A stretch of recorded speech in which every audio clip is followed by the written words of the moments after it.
नई Delhi press club of India में the great academic regression learning loss and school closure को संबोधित national independent school alliance द्वारा press conference हुई। महामारी के दौरान स्कूली शिक्षा में राष्ट्रीय स्तर पर नुकसान पर निशा अध्यक्ष कुलभूषण शर्मा, कोषाध्यक्ष Premchand Deswal, affordable private school association और संस्थापक सदस्य लक्ष्य छावरिया, निशा राष्ट्रीय समन्वयक थॉमस एंटनी, निशा अनुसंधान सहयोगी नंदिता सिंह ने अपनी रिपोर्ट जारी की। शिक्षा से लेकर कई मुद्दों पर चर्चा की। देखिए खास खबर दिल्ली। इसका आज मुख्य उद्देश्य था कि पेंडेमिक के दौरान जो लर्निंग लॉस बच्चों का हुआ उस पर हमने एक निशा ने रिसर्च की थी, तो वो हमारा था कि भी दिल्ली के पूरे मीडिया के थ्रू जो है जनता पे जाए, सरकार पे जाए और उसकी फाइंडिंग्स जो निकली हैं वो हमने बताई और उसके सॉल्यूशन भी उसकी फाइंडिंग्स में ये निकल के आया कि 98.2% स्कूल की बच्चों ने ये कहा कि हम उसी स्कूल में पढ़ना चाहते हैं जिस स्कूल में उन्होंने अपने स्कूल के प्रति प्यार दर्शाया, भावनाएं दर्शाई।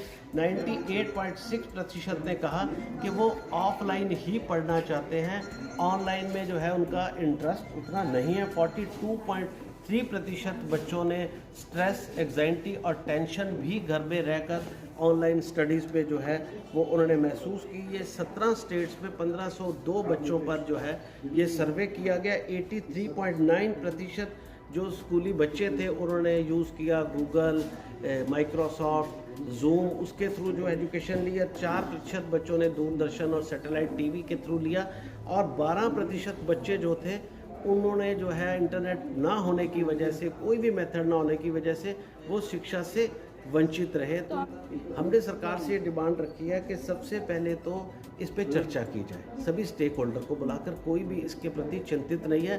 तो हमारी सबसे बड़ी जो अपील है वो माननीय मोदी जी से है और उनसे हमारी आशाएं और उम्मीदें भी हैं कि वो देश के लर्निंग लॉस को उन्होंने $1 ट्रिलियन का सपना उन्होंने देखा है, हम सबके साथ मिलकर देखा है और बच्चे ही उसका सबसे बड़ा जो है भागीदारी करने वाले बनेंगे। तो उनके ऊपर हमारी मोदी जी से अपील है कि एक चिंतन मंथन कर कर ऐसी नीति बनाई जाए कि बच्चों की पहले असेसमेंट की जाए वो कितना पीछे चले गए। हमारे सर्वे में आया वो 1-2 साल पीछे चले गए।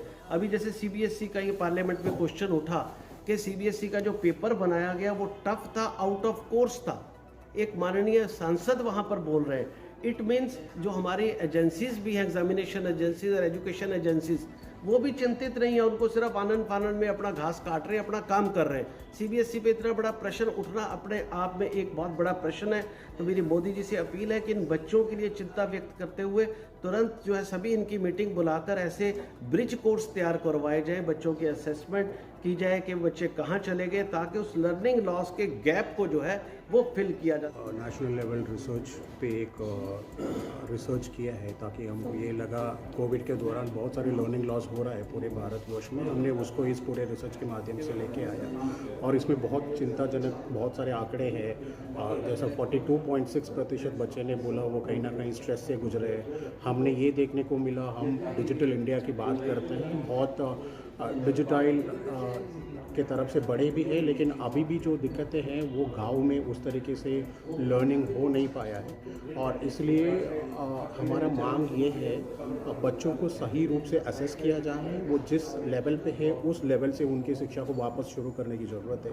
और दूसरा, अभी भी कई राज्यों में स्कूल्स बंद हैं और सरकार के पास कोई ऐसा कोई नीति नहीं है, कोई पॉलिसी नहीं है स्कूल्स को खुला जाए और लर्निंग को वापस शुरू किया जाए।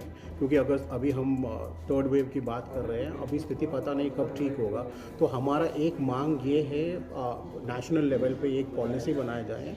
आज कोविड है, कल कोई भी इस तरीके से स्थिति होता है, स्कूल्स कभी बंद ना हो और लर्निंग चलते रहें, क्योंकि बच्चों को बहुत बड़ा नुकसान हो रहा है। उसको कहीं ना कहीं हम सबको मिल के उसका समाधान करने की ज़रूरत है और हमने इसका पूरे रिकमेंडेशंस पूरे भारत सरकार को दिया है। हमने पिछले हफ्ते माननीय गवर्नर हरियाणा श्री बंडारू दत्तात्रेय जी को सौंपा है इस रिसर्च रिपोर्ट को। हमने PMO को भेजा है, हम पूरे स्टेट्स में हम इस रिपोर्ट को भेज रहे हैं ताकि इसमें जो रिकमेंडेशंस है उसको लेके काम करें ताकि बच्चों के लिए एक अच्छे दिन लेके आए।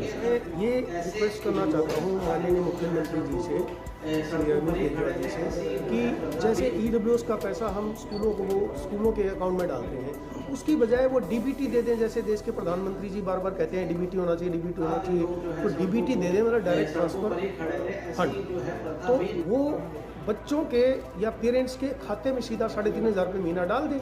हमें ज़रूरत ही नहीं, वो बच्चा फिर वो पेरेंट्स जिस स्कूल में पढ़ाना चाहे उसी स्कूल में पढ़ाएं। हमारी सिर्फ एक ही रिक्वेस्ट है कि जल्द से जल्द स्कूल खोले जाएं। हम पेरेंट्स को जागरूक करेंगे, एक पेरेंट्स तक जाएंगे, उनको समझाएंगे कि बच्चों की शिक्षा कितनी ज़रूरी है। जन जागरण का हमारा कार्यक्रम शुरू होगा, जैसे हमारी नेशनल बॉडी तय करेगी NISA, उस हिसाब से उसी दिशा निर्देश